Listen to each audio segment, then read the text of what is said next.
Salam budi luhur. Baiklah, kita akan memasuki materi pertama mata kuliah pemrograman web berorientasi objek. Nah, di mata kuliah ini kita akan membuat sebuah aplikasi e-commerce.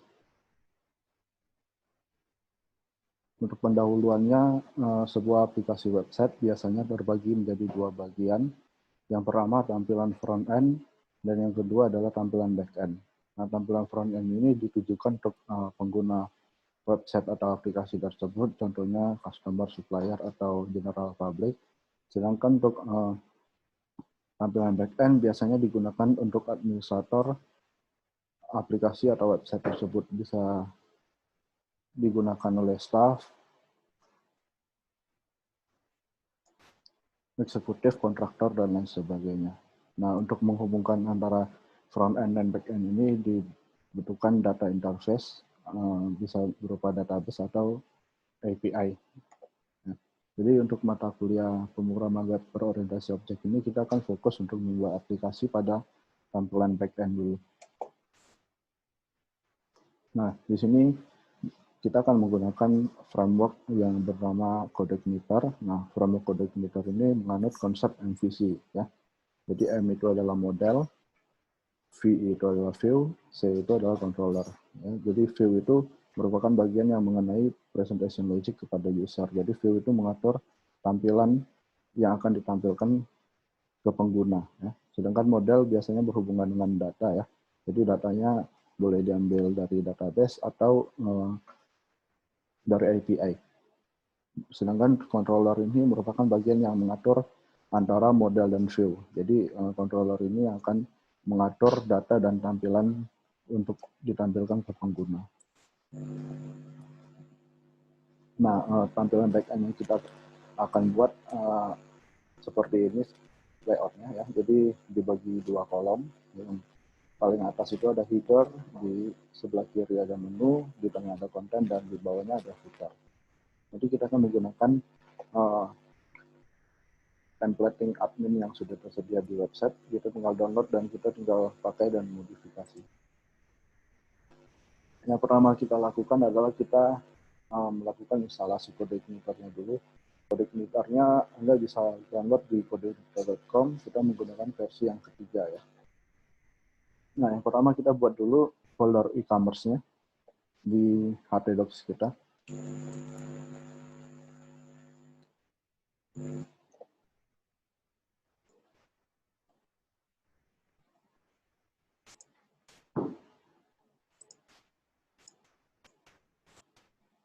Nah, saya akan buat dengan nama folder pwbo, ya.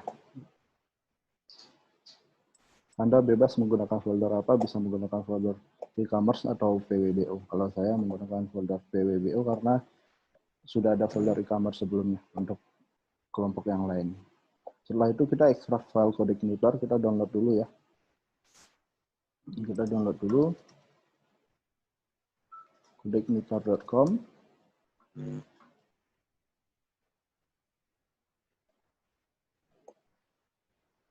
Nah, di sini kita ini kalau download versi keempat, ya. Kita klik menu download. Nah, di sini ada CodeIgniter versi keempat dan CodeIgniter versi ketiga. Kita pakai yang masih versi ketiga.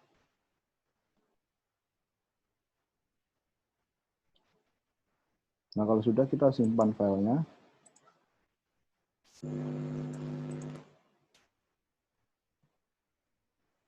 Ini anggap saja sudah terdownload, ya, filenya. Ini, ya, jadi file yang terdownload sudah ada, CodeIgniter-nya kita ekstrak.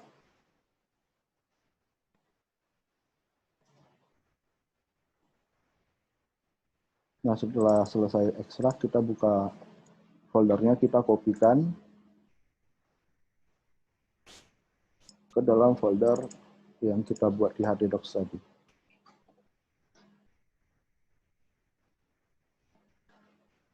Nah, kalau sudah, kita tinggal jalankan Apache dan MySQL pada SAM-nya. Kita coba buka di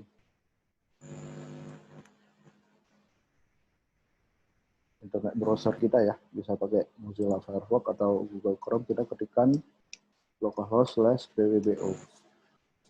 Nah, kalau sudah tampil seperti ini, maka kita sudah berhasil melakukan instalasi Codecnipper-nya.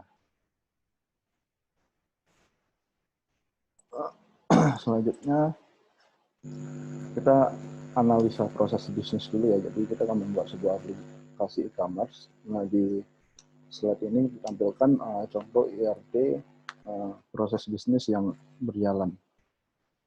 Nah, dari IRT ini kita akan melakukan transformasi ke LLS dan nanti akan tampil spesifikasi tabel yang akan kita buat pada database aplikasi kita ya. Jadi kita buat dulu database kita. Silakan buka internet browser kalian. Ketikkan localhost php admin.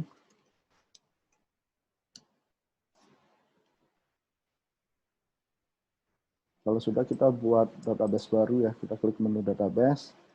Nah, nama database-nya boleh bebas, e-commerce boleh, kalau saya pwbo ya. Nah, kalau sudah, kita buat tabel. Tabel yang pertama itu adalah tabel pelanggan. Jumlah kolomnya ada 3, 4, 5, 6, 7 ya.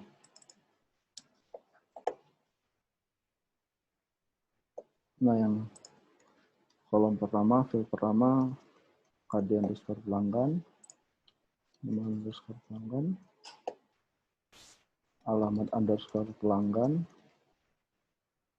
kota underscore pelanggan,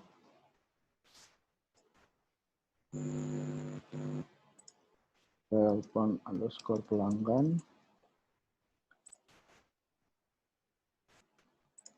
email underscore pelanggan, dan yang terakhir ada password. Untuk tipe data kode pelanggannya varchar, nama pelanggan varchar, alamat teks, kota pelanggan varchar, telepon pelanggan varchar, email juga varchar, dan passwordnya varchar ya.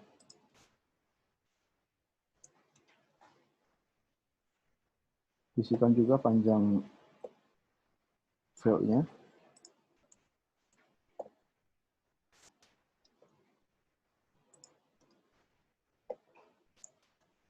Nah, kalau sudah, primary key-nya ada di KD pelanggan ya. Nah, kalau sudah, klik tombol save. Nah, kita sudah berhasil membuat satu tabel yang namanya tabel pelanggan. Silakan kalian lanjutkan untuk tabel lainnya. Ada tabel pesan, ada barang, supplier, pembelian, sama isi.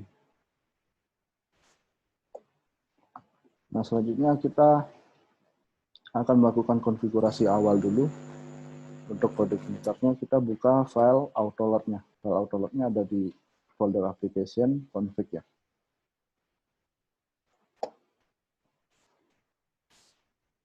Application config autoload. Nah, di autoload ini kita akan memasukkan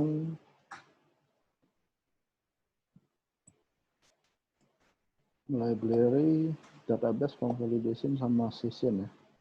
Database, convalidation, sama session. Selanjutnya di helper-nya kita masukkan URL, form, dan juga download. Kalau sudah, silakan disimpan. Selanjutnya kita akan melakukan konfigurasi database-nya agar terhubung ke database yang sudah kita buat tadi. Kita buka file database.php. Username-nya root, password database-nya pwbo.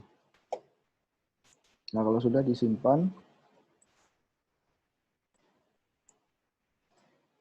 selanjutnya kita buka file root.php ya.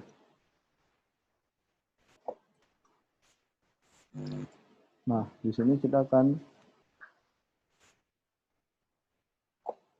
ganti controllernya menjadi default controllernya menjadi login.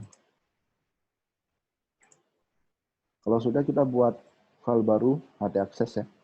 Jadi silakan buat file baru, file new. Kita simpan dulu file save. Kita simpan di dalam folder pwbo. Nama filenya .htaccess.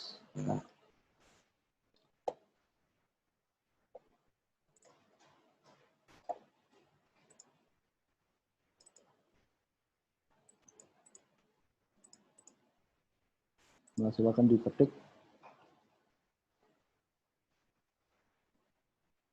Ya, silakan diketik. Kalau sudah disimpan,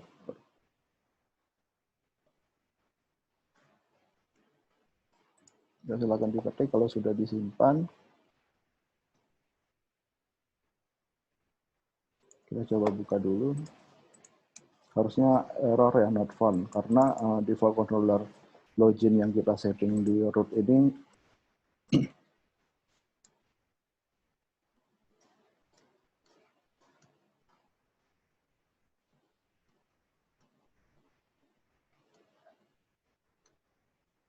ya, mengapa error 404 not found, karena default controller yang kita masukkan login ini kita belum ada controllernya. Kita bisa cek di application controller. Nah, di sini belum ada login ya. Sebelumnya kan welcome. Jadi controller yang dipanggil pertama kali adalah yang welcome ini. Ya, jadi untuk materi selanjutnya kita lanjutkan minggu depan. Silakan kalian lanjutkan tugas tadi yang belum ya, database tabel. Pada database ini kita baru input 1, silakan kalian tambahkan tabel lainnya. Dan untuk materi selanjutnya kita bahas di pertemuan selanjutnya. Salam Budi Luhur.